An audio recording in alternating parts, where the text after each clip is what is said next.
Tim Buchheit, and I'm the chairman of the American Tractor Museum.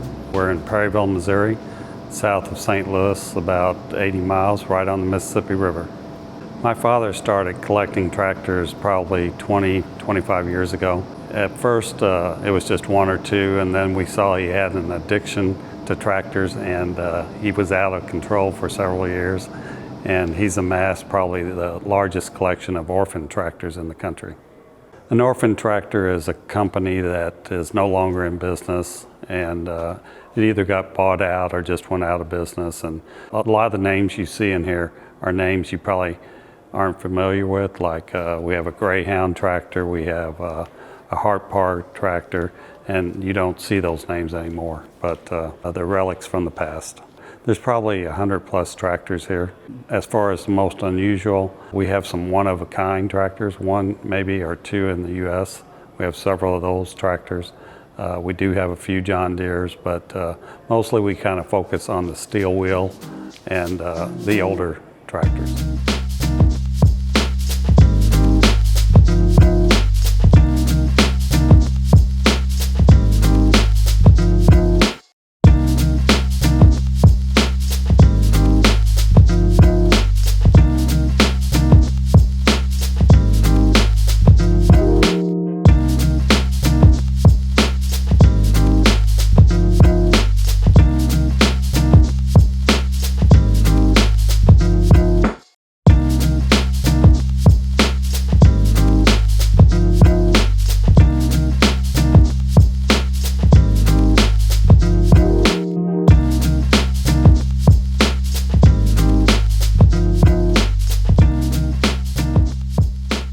This Greyhound tractor has ties to the Greyhound bus line, and it's kind of a unique tractor.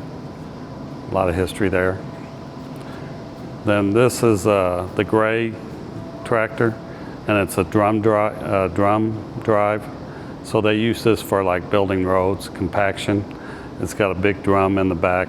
I kind of call it the moving barn because it just looks like this huge building driving down through the field.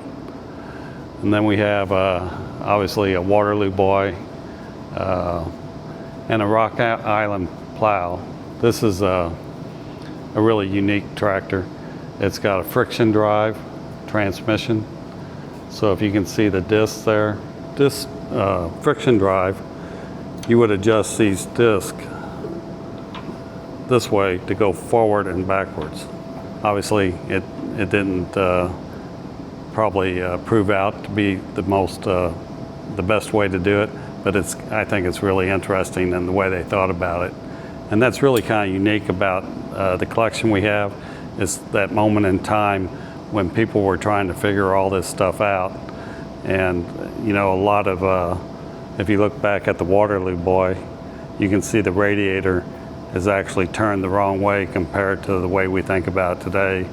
But these tractors only went 2 or 3 miles an hour. So having the radiator facing into the wind wasn't necessarily a big benefit at that speed, but they really didn't have the technology to change and put the radiator as we see them today. So this is basically all the components that were necessary to harvest wheat many years ago, back in the 30s and earlier. So you're looking at the steam engine, and if you look down behind the steam engine, you had a water hauling wagon. So they would actually go to the creek, fill up with water, haul that in. There was another wagon that we aren't showing here hauling wood to fire up the steam engine. Then you had the thrashing machine, and then you had a wagon to haul off the finished the wheat. Yeah, so that's belt drive off of the steam engine to run the thrashing machine. And then out of the thrashing machine you would have straw and then your clean wheat. And this was my father's first job when he was a kid. He would be in charge of bagging the wheat and putting it in the wagon. And then it was kind of a community affair. So these bags were actually my great-grandfather's, Joseph Nicholas Buchheit. and each farmer had their own name on each bag. How old is that bag? That bag's probably 75, 80 years old.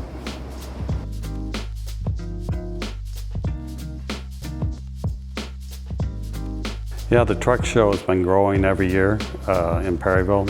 In the past, they were going down Main Street. This year, they're changing the direction. They're coming down Jackson Street towards the Tractor Museum, and we've created a walkway and a little bridge. We're also expanding our hours on Saturday. We'll be here till 5 or 6. We're not normally open 10 to 2, but we'll have the doors open till 5 or 6 Saturday afternoon. And yeah, we just love to have everybody stop by and check us out. We're on the web, American Tractor Museum, and you can find our contact information, email us, text us, and yeah, we're pretty easy to access.